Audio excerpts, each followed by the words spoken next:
Well, with 35 days left, that's it, folks. 35 days and this whole thing. I know everybody wants this to be over, but what an exciting time to be alive in the United States of America, where we have the ability and the responsibility, and for you evangelical Christians in the state of Florida, the moral obligation to get out and vote. That's what we're all about here. Make America think again, as you can see over my shoulder. 35 days. Of course, you would know that you would wake up. You would wake up this morning, turn on the news, anywhere. You would wake up this morning on Monday, the 28th, 29th, 30th, 28th of September. You would wake up and know another bombshell. This one indeed would take out the president. Once this bombshell was released about his taxes, then the Trump supporters, the free-thinking, independent people, still trying to make up their mind, the Jexiting Democrats, those Jewish people exiting the Democrat Party, once they found out that Trump was broke, he's a con man. They didn't throw Russia in yet. It's coming. He's a Russian agent. All the stuff that we've heard for 4 years, today is a bombshell. It reminds me of one of my favorite cartoons with the Roadrunner and Wile E. Coyote. Every time the coyote would throw a bomb at the Roadrunner, Mark, I know you're busy back there, but every time the coyote, Wile E. Coyote, the antagonist, would throw a bomb at the good guy, the protagonist, the Roadrunner, what would happen to that bomb? Beep, beep, beep, beep, beep, beep. And it'd blow up in his face. It would blow right back in Wile E. Coyote's face. He'd have all smoke and everything over his face. When are these people going to learn their bombshells blow themselves up? Not just with logical absurdity, not just with a outright visceral hatred. Again, folks, and for those of you still undecided, the attacks on Donald Trump aren't so much for the beliefs of Donald Trump, though his beliefs have been articulated through public policy over the past 4 years. The hatred for Trump is because he's standing firmly on the philosophical, the moral, ethical ground of somebody like Amy Coney Bryant, a devout, and that's a bad word now, devout Christian, devout Catholic. She's with a group of very serious Catholics. How could she make law? White supremacist. Yeah, right. She's a white supremacist. They're going after her husband now. They're going to try to find something there, because I don't know if you want to be fighting and beating up a woman who's distinguished herself academically, scholastically, legally in the field of jurisprudence, number one at Notre Dame Law School. On and on and on. Her vita is replete with a prototype of what a SCOTUS ought to look like. I don't know if you want to go after her, but some of the racists are saying, the black racists are saying that she adopted two black kids, two savages, they're saying, from Haiti. And she wanted to civilize the savages. Unbelievable twisting of the syntax of the English language, as opposed to a compassionate desire to help underprivileged people somewhere, particularly in a horrendous country, and I've been there, the horrendous country of Haiti. No, that's not the narrative, but that's another one of these bombshells that blows up in Wile E. Coyote Democrat heads and faces day and night. With 35 days to go, Tom Trento, your host, WNN 1470. We're following Steve and Brian. Steve Kane, longest-running talk show host in Florida, over 40 years. Brian Craig, handily managing the show with Steve there every single day. You got to listen to them, folks. They're great. They're laying the groundwork for us to take over the 9 o'clock hour. And we're going to be here after the election. We're certainly going to be here through the election. mobilizing 1,000,001 additional evangelicals to vote on November 3rd for Donald Trump. Did I say for Donald Trump? Yeah, you stay attuned to this show.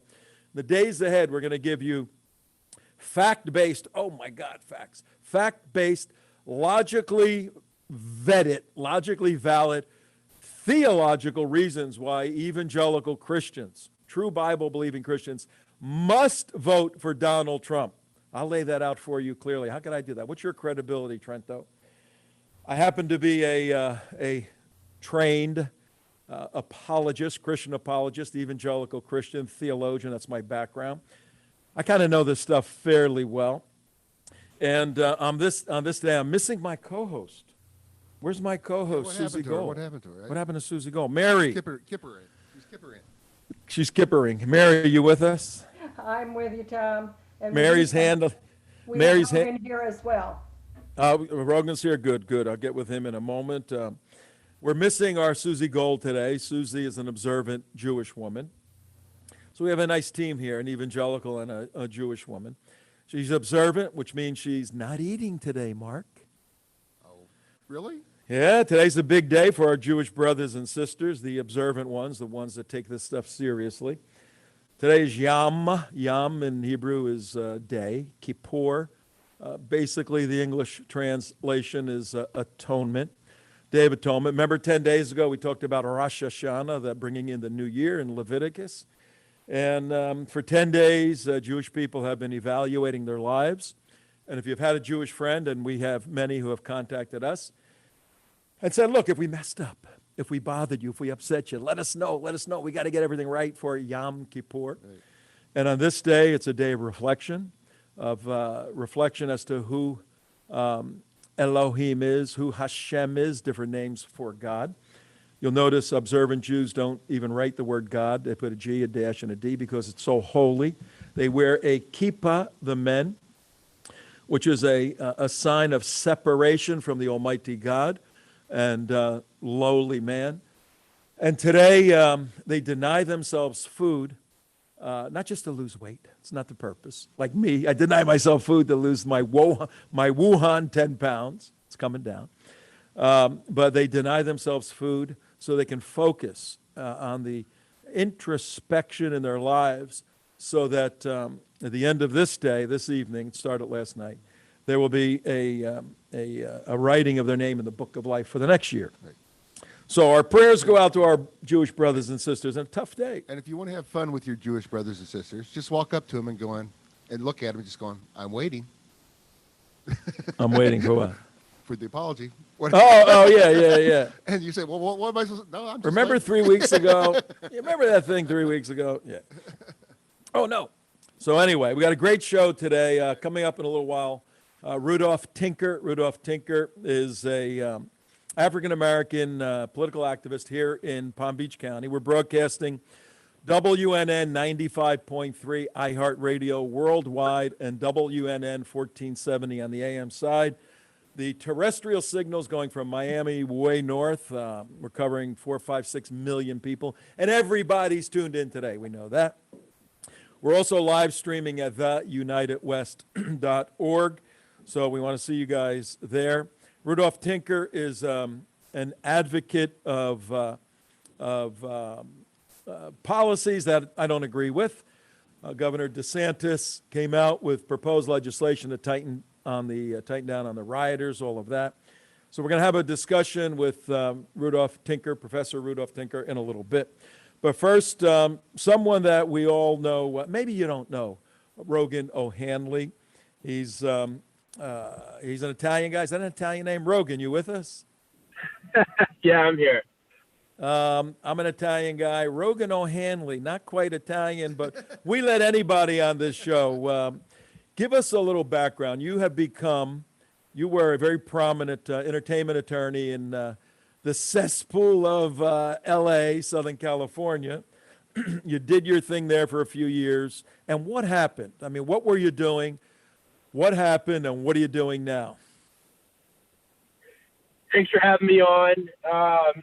Yeah, I lived in Los Angeles. I was an entertainment lawyer. I worked there in LA for 6 years, working my tail off. And, your description of LA being a cesspool is pretty spot on. I would narrow it down to a political cesspool. Democrats completely run California with impunity, and it's a battle for who can propose the most far left agenda, as we just saw, where they reduce the penalties for certain pedophile crimes. That is the absurdity of California. It's a horribly mismanaged state with extremely high cost of living, and it just so happens to have good weather.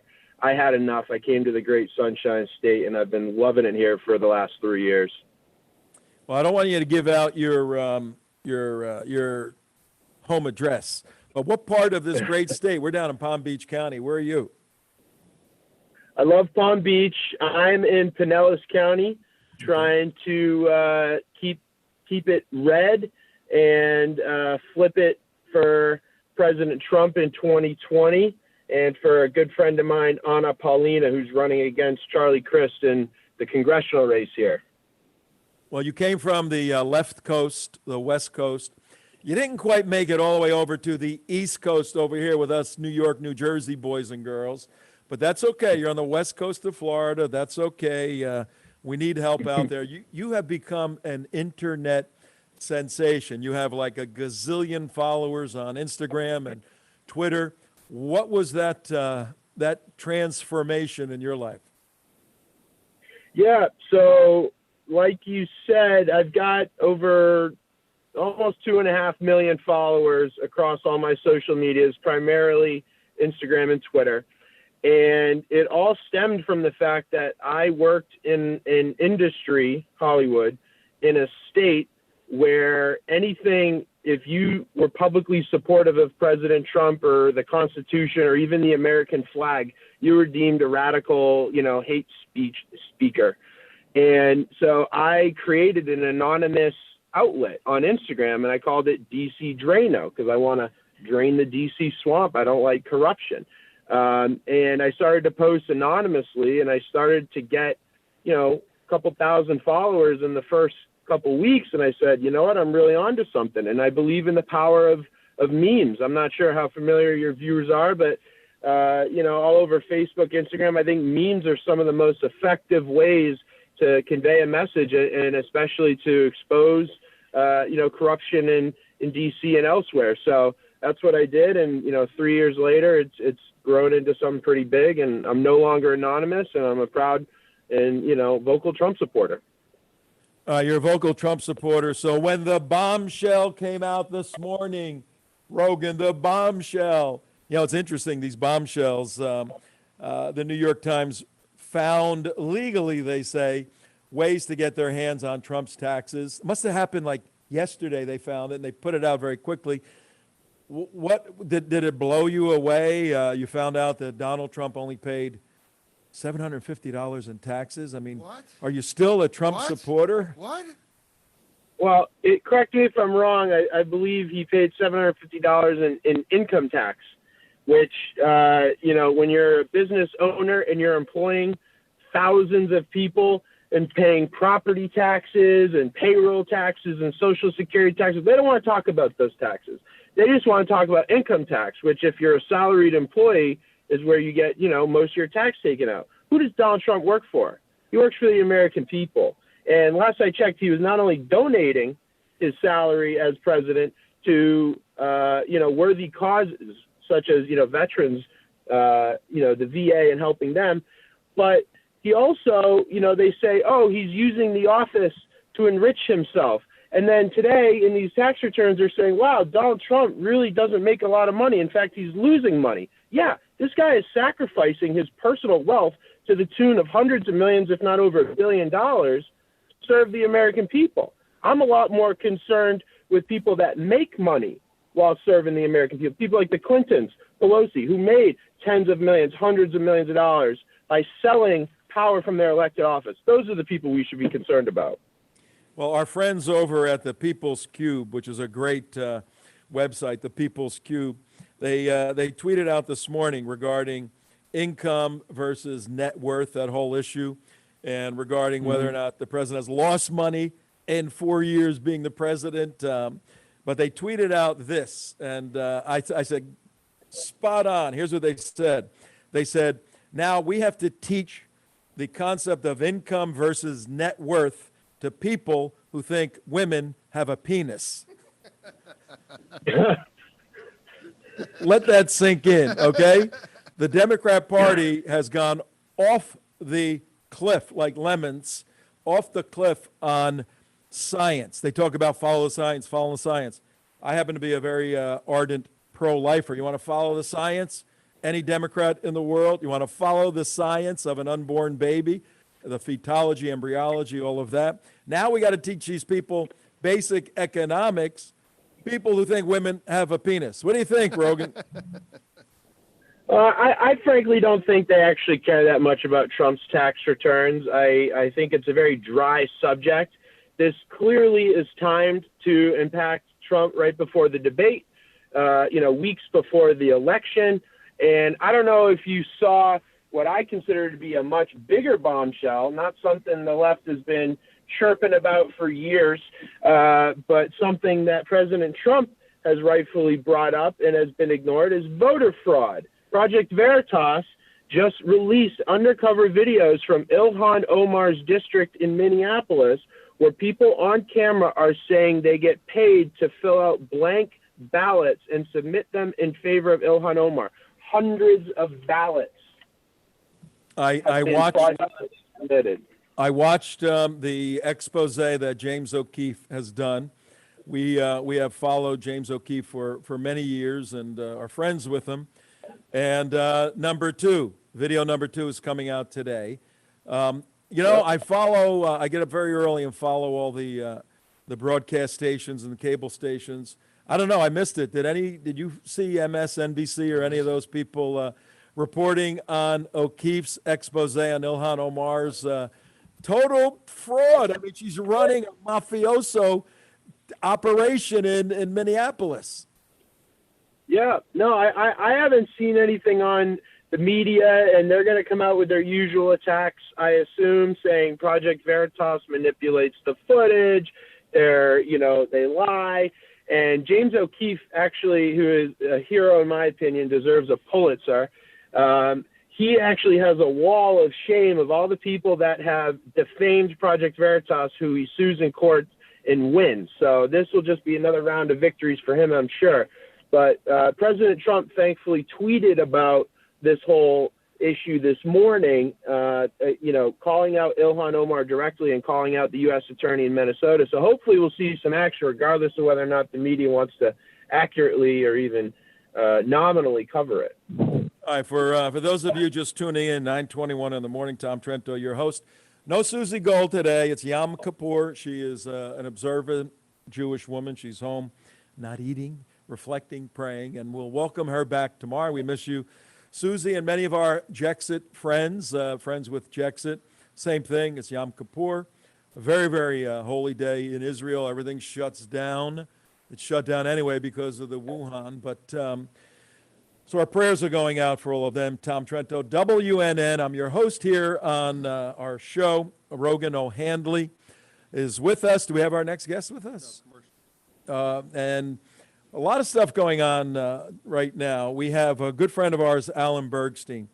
He's written extensively on the impact that the Democrats are going to have in South Florida and other communities nationwide if the Biden and the Democrats get back in because of a particular set of policies that seek to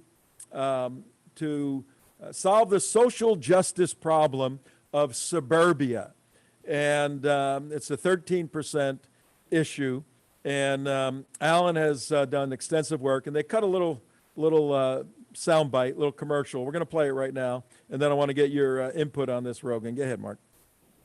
In a suburban Florida paradise, over 55 communities, enjoying relationships with our friends and neighbors. We mingle with fellow seniors and share common stories of our childhoods and backgrounds. We're happy, but a Biden win will change all that. Back in 2015, Biden and Obama concocted and set into play the 13% racial integration solution that would destroy our suburbs from the top down. Known as affirmatively furthering fair housing, these rules would have legislated our over 55 as discriminatory, rezoned our areas to permit high-rise, high-occupancy, low-income residences, and turned our Eden-like neighborhoods into the likes of Portland, Seattle, Chicago, and New York City. President Trump and his HUD chair, Ben Carson, recently killed this legislation, but a Biden win will guarantee its resurrection to destroy our communities. To safeguard your lifetime investments and to ensure your continued senior citizen lifestyle, vote to keep President Trump in the White House for another 4 years. Yeah, pretty hard hitting, and there are no rules anywhere in the state of Florida that I know that prohibit anyone from moving anywhere they want to right now. This would be what? What do you see this move as, Rogan? By President Trump, I think it's a brilliant move. I think it's the Biden plan is part of a overall plan that's tied with BLM, tied with Antifa, tied with this street mob rule of wanting to keep Americans all over the country in fear and silenced in their true opinions, about the rule of law and supporting American culture. So I applaud President Trump for doing that. It would have been an absolute economic disaster to push that policy forward across this country. And it's coming back because this is one of those issues that the left, I don't know if you heard, to our listening audience out there, 925, some of the more vociferous, more progressive of the progressive left have gone on record now saying, we're taking a step back. We're not going to beat up Joe Biden now because we're going to beat him up later. They actually said this. They said, we can't have Trump standing in the way of essentially a Judeo-Christian interpretation vis-a-vis the founders and framers of the U.S. Constitution. He's standing in the way, the president, of that interpretation. Biden will reverse that and reinterpret the Constitution in a progressive sense. And if he can't do it constitutionally, particularly if there's a Supreme Court that is weighted 6-3 on the conservative side, he'll do it through executive orders. You can do a tremendous amount of damage with EO's executive orders. So the idea that Alan Bergstein and others are exposing is that if Biden gets in, the progressive left is going to push him by their own words into a series of public policies that will make America unrecognizable. What do you see as the top 1, 2, or 3 public policies that the Biden-Harris, or more appropriately, the Harris-Biden administration will bring into play if indeed he gets elected in 35 days? I think that suburb destruction plan, I wouldn't even call it transformation, suburb destruction and vote stacking plan would be one of them. I think he would go very hard against any, our constitutional right to keep and bear arms. I think that would be one of his primary targets as an assault weapon, which is a made-up term.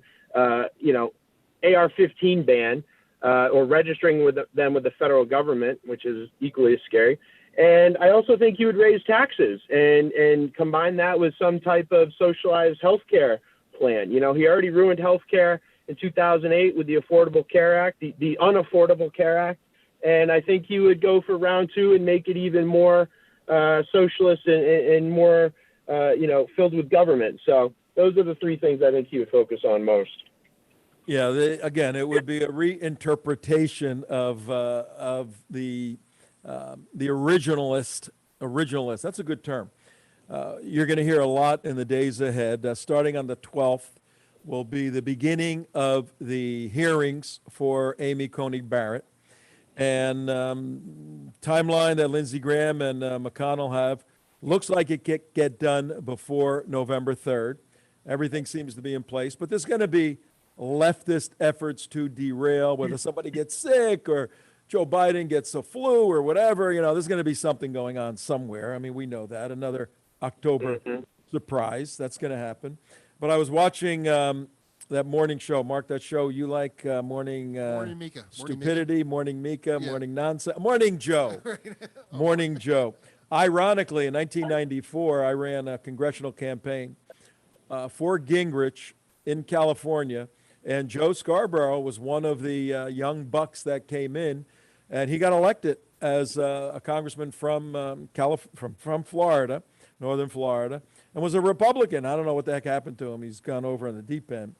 But MSNBC this morning on Morning Joe Rogan, they did a long piece, about a 5-minute piece on the Middle East and how the next president, if it's Joe Biden, is essentially going to have to correct all the mistakes of Donald Trump because he's alienated the Palestinians, and that issue is not going to go away. And Iran is very upset, and Joe Biden will satisfy Iran.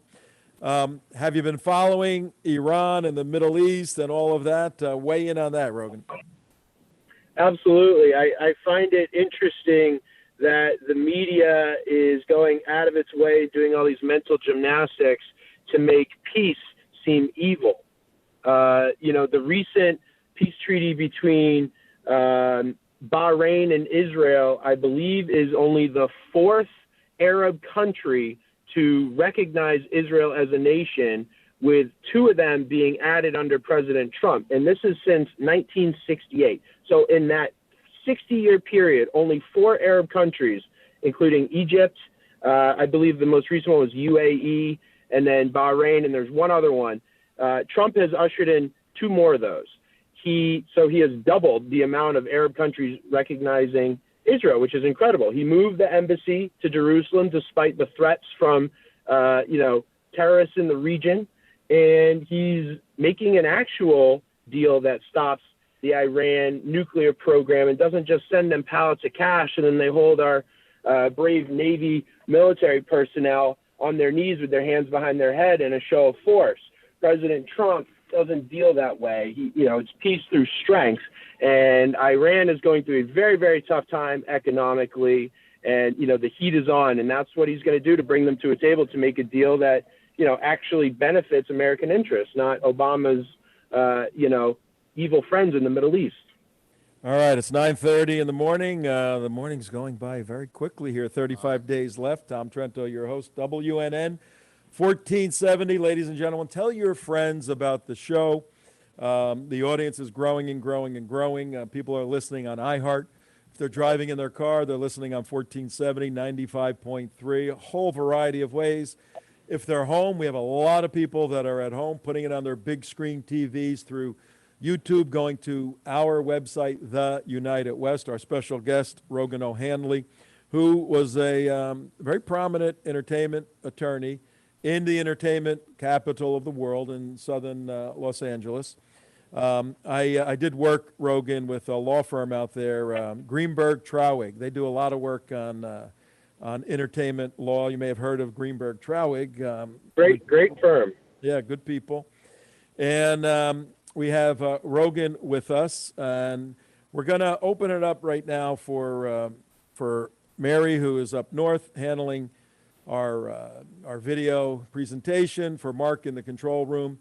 We got questions for you, Rogan, and we're waiting for our guest to come. He probably he's not with us yet. No. We were trying to get a guest who, if he Googled my name, he would see we have a difference of opinion. That's what happened. And it's very hard. It's very hard, Rogan, to get guests on that hold the other view. And I'm a pussycat. I mean,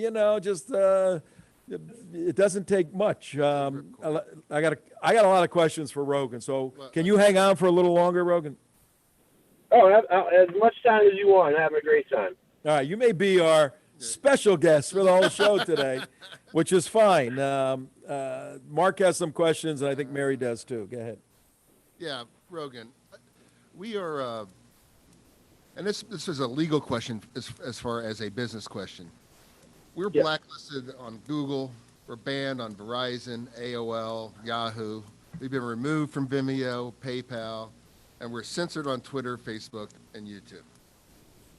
Now, since you've become a media entertainment hit, have you noticed your ad revenue going down on those platforms? And two, and the second part of this question is there anything legally that can be done to counter this? Well, I appreciate the thought that you thought I was making ad revenue on Facebook or YouTube, because they demonetized me a long time ago. And so but that is part of the legal remedy that, President Trump and Attorney General Barr are actually working to enact. And, you may recall President Trump issued an executive order, I believe in May, calling for effectively reform of Section 230 of the Communications Decency Act, which protects a lot of these social media companies and other internet platforms from defamation liability, or liability if someone uploads criminal content. But what the caveat is that they cannot act as a publisher. They have to act as a neutral platform. Otherwise, if they're perceived as controlling the content, then they can be held responsible for defamatory content and illegal posts and threats. So, but that executive order didn't fix the problem that day. It laid out, I read it, it laid out a roadmap for how to address this pivotal free speech issue on social media over time. And it calls for the states and the federal government to propose and enact legislation that would reform Section 230 and give people more legal remedies in court for them to defend themselves, which would have a chilling effect on the censorship overall. So I personally, my mentality is I'd rather be 60% effective on an issue and abide by the censorship temporarily than be 100% truthful on an issue and get banned before I have the ability to address that injustice in court. So that's my mentality. I'm kind of just laying low until we get more legal protections. Okay, Rogan O'Hanley, an attorney, and I thank you for taking our case pro bono. We appreciate that. We will start preparing the documents to file a lawsuit. We have a very dear friend. You may have heard of her, Laura Loomer. I love Laura. She is running in this district. We're in Congressional District 21. So she won the Republican nomination to be the congresswoman. She's running against a total idiot who is a hack, a political hack, Lois Frankel, who's been invited to come on this show many, many times. She's not going to come on the show. And ironically, Rogan, this district is where Mar-a-Lago is. So if Laura wins, or when she wins in 35 days, and if we do our job, I'll tell you about that in a minute. I want you to comment on that. If we do our job, Laura will be the president's congresswoman. I could just see that. Hey, Laura, what's going on with A1A? There's a pothole here. I need the pothole fixed. So she's running, and she's got lawsuits all over the place against various big tech entities because she was making, enough money to live on until they shut her down. Her main reason for getting shut down on Twitter, she had 250,000 Twitter followers. She called out Ilhan Omar as a racist, as a Muslim jihadi, basically, exercising that First Amendment thing, and boom, they shut her right down. So we're in a battle. We just got our email shut down from Verizon. We cannot email to Verizon clients. Verizon owns AOL, Hotmail, Yahoo, and we have tens of thousands of people who support us on our mailing list. We cannot email from the United West anything, and it's going even further now. So they killed our communication there. They can't kill our radio time. We buy that. Thus, hey, folks, we need some donations. We appreciate that. But Mary, up north, you got anything for Rogan before I ask him a couple other questions? Sure. I actually, with you guys talking about Project Veritas and what they were able to find on Ilhan Omar for staff, will that actually penetrate and reach her, number one? And number two, considering who the Attorney General is up there, Keith Ellison, what are your thoughts in terms of how this might proceed? Because I don't see it going anywhere. Why isn't she in jail? Why isn't she in jail? Yeah, right.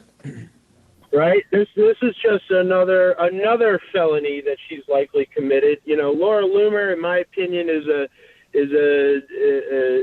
hero of sorts for what she's done to expose corruption in our government. And I talked with her a long time ago, and you know, also encouraged her to run for Congress, because I said there's only one way you're going to be able to fight back against these big, powerful companies, and it's through D.C. Unfortunately, what's happened to her is an absolute injustice, and I love to see what she's doing to stand up for what's right down in your district. So what I will say is, obviously, Attorney General Ellison, the guy that supposedly beat his wife and was still elected Attorney General, and who posed in a picture with an Antifa handbook, but has since taken that down off his Twitter, an absolute left-wing radical. He's going to be a complete roadblock on any state-level prosecutions. But the good thing is this is a federal issue, and Attorney General Barr, I believe, is one of the best people we have in D.C. to uphold the Constitution, and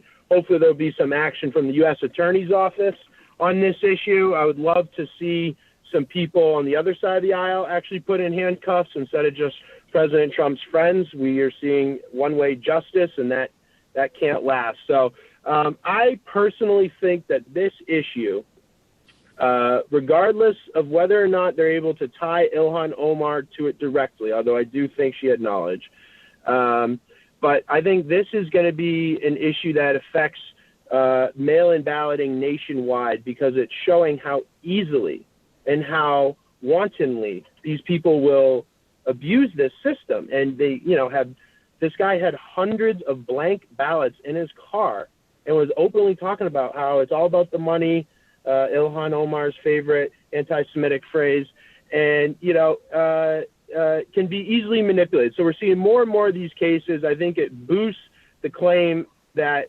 President Trump is making, that this is ripe for fraud. So I do believe we'll see some action on this.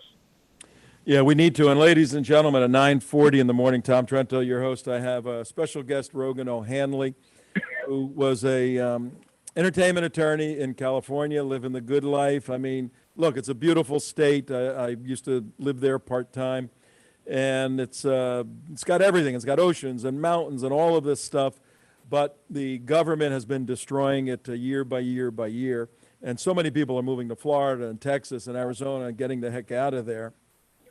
He decided to get out, but you left a lucrative business to go into a non-lucrative business. What was your thinking to leave? Entertainment attorneys that are good in L.A. make a lot of money, and why did you do this? You indicated a little bit earlier, but I'm still trying to figure out what the heck drives you. Well, that's a good question. I'm trying to figure it out myself. I just felt an overwhelming, internal kind of compulsion to stand up for America at a very pivotal time and to defend the Constitution. I'm a lawyer first and foremost, and I was making a lot of money, working on some really, pretty cool projects. I was working on, Martin Scorsese movies, and working on deals with, LeBron James and, big names like that. But as we've come to realize, people like LeBron, people like Harvey Weinstein, these are some of the worst people out there for America's future in terms of the toxic lies they spew. And so I got sick of, making bad people rich. And that's effectively what I was doing. I did deals with Harvey Weinstein's company, and but then these people, they go on stage and they point at all of us and say, middle America, regular Americans, you're the problem. You're racist for wanting a wall, even though they have walls around their house. You shouldn't have guns, even though they have armed SWAT guys protecting that building. So I couldn't stand the hypocrisy. And, at the time when President Trump was elected, I was a very early supporter, and I'm trained to know how the Constitution works as a lawyer. And so I said, you know what, screw the money, screw my professional aspirations. This is a time for choosing. And just like in, the mid 1700s, when people started to leave their careers to fight for freedom and to, fight for an American dream, I said, the least I can do is post some memes on Instagram and some tweets, and hopefully wake up enough people to start a pushback that really saves this country, because otherwise we're screwed. Well, thank God that you made that decision, and it's very interesting. And by application to the many people listening and watching, you just heard the testimony of someone, and I don't know where you stand theologically, but it's very clear to me as a theologian that you have answered the call of God. When God calls a man or a woman, it's irresistible, and regardless of the amount of money that seems to be an obstacle to that answering that call, an individual that truly wants to do the right thing will satisfy that call, move in that direction, as difficult as it may be. And hindsight now, you were having influence in making bad people rich. Now your influence worldwide. I mean, you really have a tremendous, you're one of the influencers on the internet. That influence in what you say, and what you write, and what you communicate each and every day is impacting good people to do good things. So you made the right decision. When you're on the street corner, homeless, looking for food, remember, you still made the right decision, okay? The God who called you will sustain your needs, your food, shelter, and clothing. So we appreciate that. In that context, our mission, we run a counterterrorism educational organization. We have 4 mission objectives at the United West: defend the Constitution, defend the state of Israel, defeat Islamic Jihad, and defeat Karl Marx, Marxism. We've taken our primary work, put it on hold, to strategically mobilize 1,000,001 additional evangelicals in the state you're in. Rogan, we have 21 million people now, third largest. California is the first, Texas is second. And we have between 1 and 3 million, conservatively, evangelicals, good people. They believe in the Bible. They believe in all this stuff. They're patriotic. They can't get up and get out to vote for a whole variety of reasons, some of which are, I can't, that guy Trump, he curses, he does this, he's so rough, he's so New York. And these are registered voters. All these things. Well, registered and unregistered. We have a lot of evangelicals who haven't registered because they've abandoned fatalistically, my vote's not going to mean anything, I don't even want to be part of the process, it's a secular process, I'm out of there. We're trying to mobilize, for 2 years we've been working on it. What is your admonition to those evangelical leaders, pastors, individuals right now listening and listening on the replays and everything to get the heck out and vote on November 3rd? Well, I would say just as much as there is a deep state, corruption scheme running in D.C., I think there's a deep church as well. And I think that there's a lot of bad ideologies and bad people that have, that are in positions of prominence in churches across America. And it takes, just as we, fought tooth and nail to defeat the establishment, temporarily and get President Trump in office, we have to do the same thing within our churches. And, I'm no, Mr. Christian here. I am I'm a sinner. I don't proclaim to know all the answers, but I do believe now is a time that God is calling up his, loudest voices, and hopefully to awaken the flock and mobilize them and get them engaged in fixing the church from within, because as we've seen, churches are being corrupted as well. And, I'm personally not a big fan of the current Pope and a lot of the ideologies he espouses. I think they're a bit globalist and socialist in nature, but God does not, I believe, call us to be, peaceful and defenseless in the face of evil. I think he wants us to step up.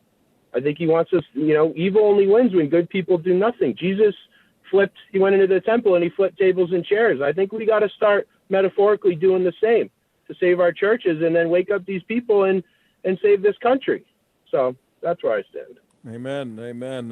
Rogan O'Hanley, you need to come with us next year to Israel. We take groups of leaders to. We took Judge Janine a couple of years ago. We take key people with small groups, 50 or so each year. You need to come with us to Israel. Have you been there yet? I have not. I would love to go. And fun fact that I don't often talk about is by Jewish law of sort. I am actually Jewish. My grandmother is a Holocaust survivor, currently living in America, and so I celebrated Hanukkah and Rosh Hashanah a bit, but I am baptized Christian as well. So it's been a bit of a internal dilemma. You got everything going. Well, You got everything going on, man. I was going to say this. I'm going to say that Ronan. I was checking your accounts since you've been on air, and since you've been on this program, have expressed your support for Laura Loomer and criticized Elon Omar. That you've pretty much been banned. You're banned. You're banned from everywhere. everything now. But now that you're a conservative Jewish person, you're definitely you're out of You're there. You might as You're well, done for. Yeah. You just ruined your They whole don't like me. You ruined your whole career on our show this in morning. 30 minutes, right? Hey, how could people get in touch with you? What do they need to do? Well, my account names on all my platforms are DC Drano, DC_DRAINO, which stands for Draining the DC Swamp. So you can always just, follow me, send me messages. I get a lot, admittedly, but I do try and, sift through them and get back to people as much as I can. All right, Rogan O'Hanley, we really appreciate you taking the time today, and we will be in touch with you again. We got a big job to do in now your home state of Florida, so you take care. Have a wonderful day, and we will get back with you. Thanks. Thanks, Rogan. Awesome. Thank you all for having me on. It was great talking with you. All right, bye-bye now. Rogan O'Hanley, folks. Bye-bye.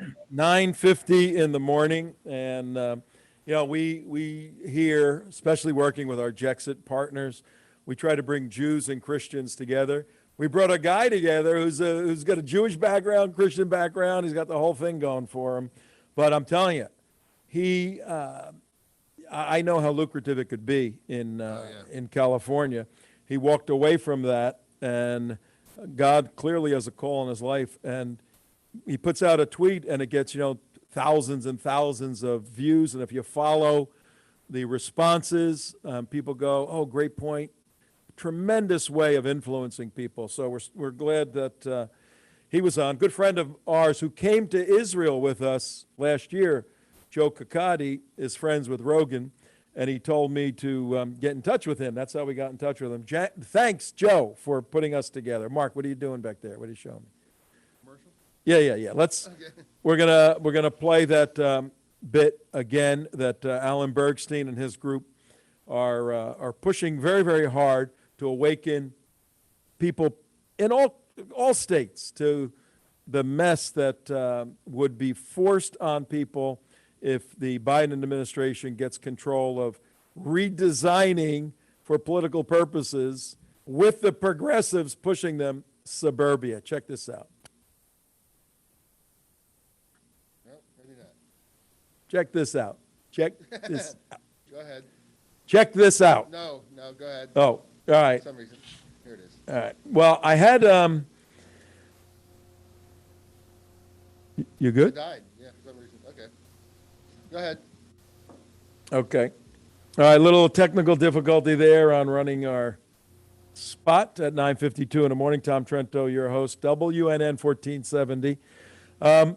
Our apologies for telling you that Rudolph Tinker would be on the show. Out of respect to Mr. Tinker, something may have come up. So we'll invite him back, but we made several attempts to get him on the show. My guess is he did a little research on the show and on myself and didn't want to put himself in a position of having to speak with someone who disagrees with some of his positions factually. And I did a lot of research on him, and we're going to try to get him back. He's, I think, 41, 42 years old, and he has 5 degrees. He's got a bachelor's degree, 3 master's degrees, and 2 PhDs. Okay, and that was starting to move in a direction of doing a PhD after my master's, and I was running a activism organization out of Denver, and I had to make a decision. Do I want to take 2 to 4 years off of my life and go heavily into school and languages and out of the country and all of this? Or I had this very unique Christian activism organization that had an immediate impact. Do I want to do that? And I made a distinct decision. I want to move in this direction, so I forego a PhD. I can't imagine anybody doing 2 PhDs and 3 masters in 40 years old. So that raised a red flag. I did a little research, but we'll see if we can get him back. Then I'll get into some of that information. Tom, let's tell everybody who's coming up tomorrow. Yeah, go ahead. Let's Who do try- we have tomorrow? let's- Good let's- friend of let's- ours. let's do our- Well, we have of course, a Trump campaign person coming on. Who that is still being determined, but we have somebody huge that we want to present to everybody, David Horowitz. Oh, excellent. David Horowitz is coming back. We have done a series of videos with him. Since that time, we got our show, so we'll be bringing him back regularly, and I can't wait to listen tomorrow to David Horowitz and his predictions on the debate tomorrow night. Now, tomorrow night, there is a Jexit debate party at Galuppi's in Pompano Beach. And if you want to get tickets for that, it's a private event. You got to be invited to it. Contact us through our website. We'll get you the information to get invited if you want to be there. It's on private property, so it's a private party, watch party. Tomorrow night, organized and sponsored by our Jexit friends. That's very important. And there's an ongoing battle over Trump Corner. We're going to get Willie, I think, on tomorrow, too, Willie G. There's been some battles over Trump Corner with some of the Biden people trying to interfere with what's going on. We'll check that out. But if we can play, are you ready for this commercial one more time? Here we go. We'll play this on the way out. Thanks. We all moved down from up north to escape the crime, congestion, and tumult of the big cities. We reside in a suburban Florida paradise. Over 55 communities, enjoying relationships with our friends and neighbors. We mingle with fellow seniors and share common stories of our childhoods and backgrounds. We're happy, but a Biden win will change all that. Back in 2015, Biden and Obama concocted and set into play the 13% racial integration solution that would destroy our suburbs from the top down. Known as affirmatively furthering fair housing, these rules would have legislated our over 55 as discriminatory, rezoned our areas to permit high-rise, high-occupancy, low-income residences, and turned our Eden-like neighborhoods into the likes of Portland, Seattle, Chicago, and New York City. President Trump and his HUD chair, Ben Carson, recently killed this legislation, but a Biden win will guarantee its resurrection to destroy our communities, to safeguard your lifetime investments, and to ensure your continued senior citizen lifestyle. Vote to keep President Trump in the White House for another 4 years. Yeah, and again, I got to say there's all kinds of rules that prohibit anyone from discriminating upon anyone living anywhere. So that's just going to be a mess if they get in. Hey, we'll see you tomorrow. Tom Trento signing off for everybody.